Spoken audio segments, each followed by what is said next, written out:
Você tá gravando agora? Eu tô gravando desde a hora que você tá cantando, cara. Mas e aí, Gabriel? O que tu achou do texto? Uma das paradas mais interessantes que eu achei é justamente a diferença entre o que uma fotografia é capaz de captar de acordo com o que o artista quer, diferentemente de como um artista tende a replicar algo da própria cabeça diretamente para uma pintura, um papel e tudo mais. Que uma tira exatamente... marca o momento exato de como algo estava no espaço, congelando o tempo, enquanto o outro passa por um processo criativo da mente do artista para ser implicado ao plano. Eu acho isso, realmente muito legal de como o texto veio a tratar. E logo nas primeiras páginas. Então ele mostra já para o que ele veio, tratando justamente dessa diferença do técnico pro que é mais fantasioso / criativo. Boa. É isso. Esse é o meu comentário. Boa. E tem toda a questão de como a gente, a partir disso, recebe todas as informações e trata, filmes como algo mais real do que uma fotografia também. E mais ilusoriamente realista e mimimi. Sim. A fotografia é muito mais palpável, né? Muito mais acreditável do que uma pintura, porque a imagem fotográfica é literalmente, como o Gabriel falou, uma imagem frisada naquele segundo, naquele momento. Então, quando uma pessoa vê um desenho de como o próprio texto retrata, quando uma pessoa vê o desenho de um cavalo, ela vê um cavalo, ela pensa em um cavalo, ela sabe que é um cavalo, mas quando ela vê a foto de um cavalo, ela está... É um cavalo específico. É um cavalo, né? Sabe? Ela consegue ver muito melhor, ela consegue sentir muito mais aquela imagem fotográfica do que um desenho, uma pintura. E é a questão de que aquele cavalo existe, por isso Exato. que existiu, porque foi tirada a foto, né? Mas mesmo assim, a maneira que ele fala que a foto não é real, porque é só a imagem daquilo que é real, então não é real de verdade. E a mesma coisa pro filme, só que o filme é mais vídeos, tudo é mais realista ainda, porque não é só uma imagem, mas é uma imagem em movimento, uma série de imagens, né? Então a gente... O que é engraçado, né? Porque o filme tende a ser mais realista, ainda que ele... em sua montagem não é algo realista, ele é simplesmente uma ilusão para os olhos humanos para tentar fazer movimento à base de um monte de imagem parada. Isso é muito louco. Uma das paradas que eu anotei aqui, que eu achei legal ainda nesse meio mais criativo e mais, entre aspas, realista, principalmente quando os filmes passam, quando a gente vê, na verdade, numa produção de um filme grandioso, geralmente, os sketches, ou seja, alguns desenhos e tudo mais de como se quer fazer tal cena e como ela realmente vem a ser feita. A diferença da mente criativa que está fazendo o sketch para como a mente criativa funciona com equipamentos que tentam simular ao máximo a realidade da coisa. Eu achei isso muito legal, e eu consegui assimilar, assim, de acordo com o texto, esse tipo de arte dentro do cinema, que é muito utilizado principalmente em animação, né? Tem toda essa questão dele explicar o porquê, além do movimento ser uma parada que nos faz pensar que aquilo é bem mais palpável e realista, né? Toda aquela questão de que há algo além do que está sendo mostrado na tela. E a gente, se envolve, meio que se sente no lugar que tá acontecendo, então a gente consegue imaginar o que tem além, toda a questão de plano. Sim, e até mesmo da montagem, né? Que ele fala muito da montagem. Muito! Muito! Como ela influencia o receptor e... Talvez um capítulo. Né? Mas eu achei legal esse tópico, assim, de toda a profundidade que o ambiente tem. Toda a profundidade que a câmera tende a dar ao ambiente a fim de criar uma ambientação maior, por mais que eu esteja repetindo muito radical ambiente. Ambiente. Enfim, seja ele enquadrado ou não, a gente consegue ver quando se tem, sei lá, um cowboy no meio do deserto e tudo mais, a gente consegue ver alguns elementos e consegue detectar alguns elementos não visíveis dentro do enquadramento, tipo algum som que vem de fora ou literalmente a continuação da cadeia de montanha que tá ao fundo e tudo mais, que ela não vai parar só porque o enquadramento acabou. Você consegue imaginar ela continuando, você consegue imaginar se um enquadramento pega uma floresta, o resto da floresta ao seu redor. Principalmente se um outro take mostrou o lugar, né? Um outro corte de câmera mostrou outras antes de angulações. algum. É isso, E, cara, ele fala muito também como cada tipo de câmera e plano afeta na maneira que a gente recebe a mensagem, né? Tipo, isso eu achei massa, isso eu achei bem hype. Bem específico também. Eu gostei muito do termo microcosmo que eles colocam, que a gente só tá vendo uma pequena parte do todo, um conjunto de elementos que forma apenas uma pequena parte de um todo, e que à medida que você vai conectando diversos planos numa montagem, e lógico que isso depende de como você montar tal cena, você tende a ter uma visão completa do ambiente, de todos os elementos que circulam os atores, que circulam os objetos, que circulam até o clima de toda a cena, e como você vai focar em tais coisas a fim de passar tais sentimentos e o tanto que você quer mostrar de algo para passar um sentimento diferente pro espectador. Eu acho muito maneiro esse terminho, é muito conciso, tipo, proposital do mundo, assim. Sim, é literalmente várias pecinhas de Lego que você tem, e dependendo de como você monta algo diferente com as mesmas peças. Você colocar o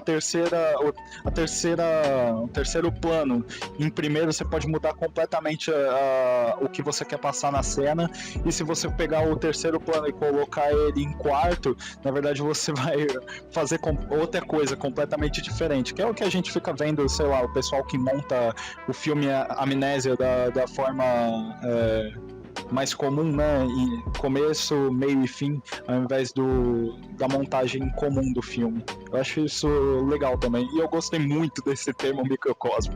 Devo frisar aqui, é muito maneiro.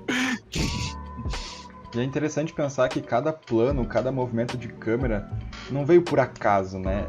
Vieram sempre de necessidades que tinham daquela história ser contada de uma maneira que ainda não tinha sido criada. Então, quando um close foi inventado, é porque o diretor sentia aquela necessidade de chegar e pensar, putz, como que eu posso fazer um corte para que eu consiga transmitir isso que eu quero passar? E aí nasceu o close. Ele vai experimentando, né, a partir de várias experimentações.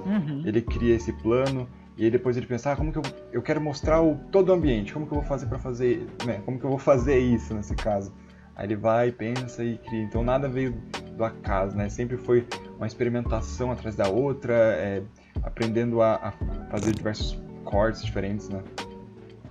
O próprio artigo ele tende a especificar o que a gente já viu nas aulas de direção, né? Que são os tipos de planos diferentes e tudo mais. Sim. E de forma muito simples, né? Os usos dele, como categorizá-lo, por que usar cada um deles. Então você falou do close, então algum close em algum objeto muito importante, ou um close nos olhos de alguma pessoa para você saber o que ela tá pensando, o que ela tá passando, sem precisar de um diálogo sequer, tudo mais. É muito legal como ele consegue, mesmo com o uso de diversas palavras extremamente técnicas e cultas, explicar muito do que a gente já veio a ter em aula de uma forma profissional, digamos assim. Não que as aulas não sejam profissionais, mas é um diálogo muito mais... É um artigo científico, informal. Né? É um artigo científico que tende a passar o que ele quer passar de uma forma extremamente técnica. E é legal como a gente conecta isso com o que a gente já aprendeu.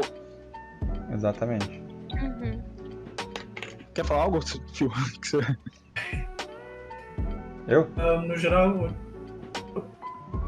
Quer falar? Não, pode falar, Fio, pode falar. Tá.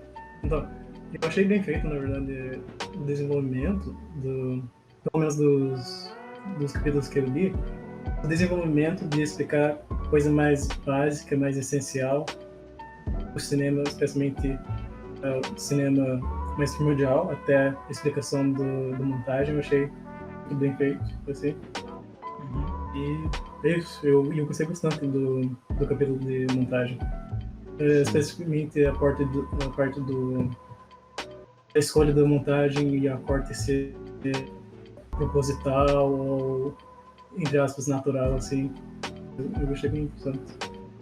Nunca tinha pensado dessa forma de, talvez, até forçar, deixar bem claro o corte, assim. E eu tava, enquanto eu lia, surgiu uma dúvida de um parágrafo específico que o autor fez. Eu até escrevi aqui, eu vou falar esse parágrafo, e depois eu comento um pouco sobre ele. Que o parágrafo é o seguinte: o salto estabelecido pelo corte de uma imagem e sua substituição brusca por outra imagem é um momento em que pode ser posta em xeque a semelhança da representação frente ao mundo visível. O que ele quer dizer nessa partezinha específica aqui? Quando você tem aquela transição de um corte para outro, né, de um plano para outro, é o momento que se coloca em xeque a semelhança, entre aspas, do mundo real. Né? Mas, na minha visão, esse salto não é o suficiente, né, o que o autor tenta colocar, esse salto não é o suficiente para que seja colocado em xeque essa semelhança.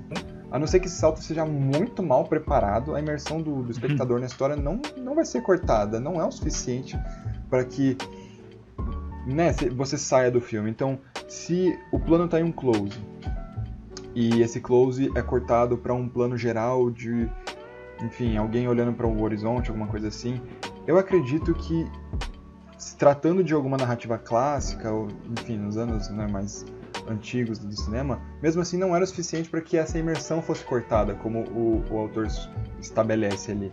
Então, nós temos exemplos de planos sequências, que são o exemplo que o autor fala, que são planos que não tem cortes, que podem levar o espectador na história e tal, né? Mas essa é a minha dúvida, e a minha, na verdade, não é uma dúvida, né? Uma coisa que eu discordei do que o autor falou, que o corte, qualquer que seja, é o momento que se coloca em xeque o mundo real, o mundo em que o espectador está imerso naquele momento. Vocês acreditam nisso?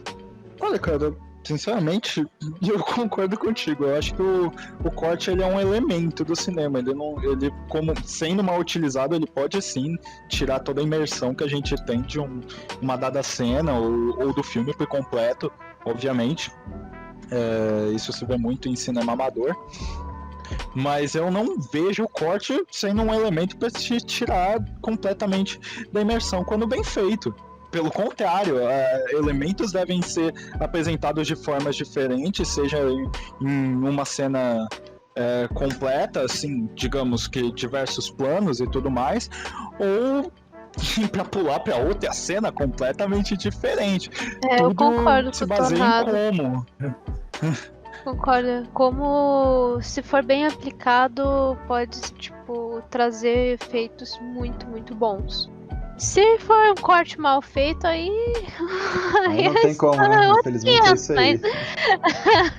Mas tudo que é bem pensado, bem planejado, tipo, se for feito da maneira certa, eu acho que só aumenta essa sensação pra gente. Eu acho que a gente não para apreciar por completo quando há um corte em alguma cena, porque Acostumou, né? a gente acostumou e a gente tem muito dessa ilusão, às vezes em muitos planos sequência, entre muitas aspas, que a gente vê uma cena completa e ela parece um plano sequência, e tem diversos vídeos assim na internet para olhar a respeito, de que existem diversos cortes, né, em várias cenas de plano sequência, de novo entre aspas, que é tão bem feito que você realmente cai na ilusão de que a cena continua sem parar de forma alguma, sendo que não, ela parou. Às vezes, pela cena ser muito longa, tipo a cena da igreja em Kingsman, É a primeira coisa que me vem em mente, desculpa. É uma cena completamente violenta, muito louca, todo mundo gosta bastante dessa cena quando assiste da primeira vez, e é uma cena cheia de corte. Ela é lotada de corte, mas ela parece uma só. E aí quando você para pra ver que há 5 cortes, é o momento que você para pra apreciar o quão bem feito aquilo foi.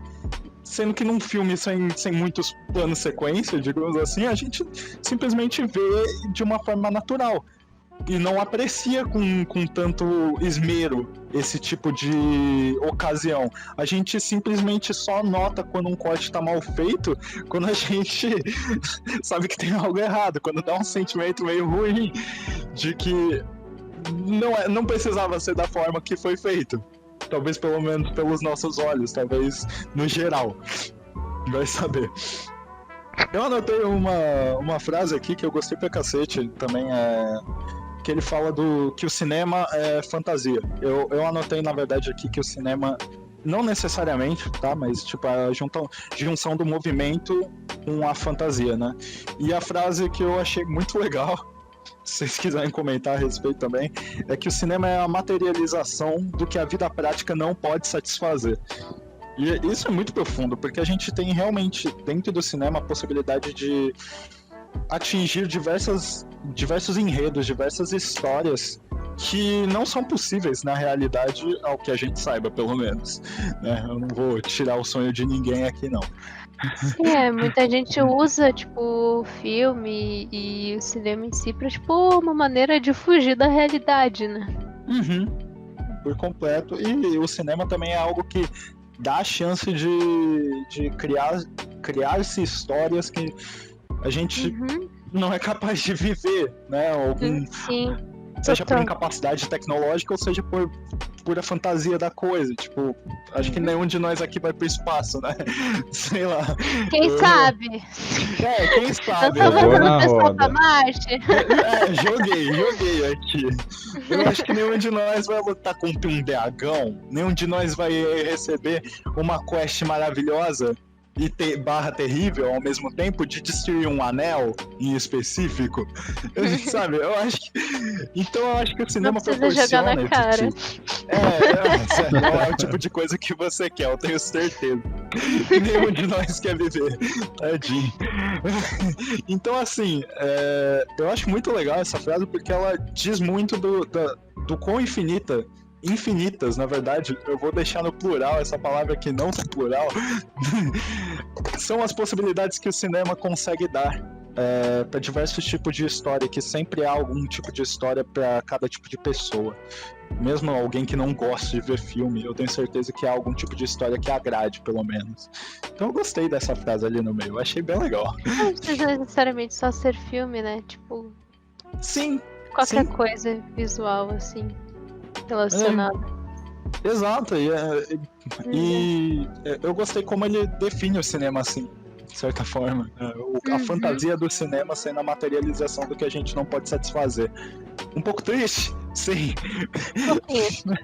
Um pouco triste, mas pelo menos a gente tem algo pra satisfazer o que a gente não consegue atingir ao tato. E, gente, desculpa cortar a brisa, mas estamos chegando aos 20 minutos, tempo máximo da apresentação. Acho que era Foi uma boa isso mesmo. discussão, a gente falou bastante coisa. Já. Sim. E é isso aí. Obrigado. É isso aí. Obrigada, Valeu. gente. Tamo junto. Nós.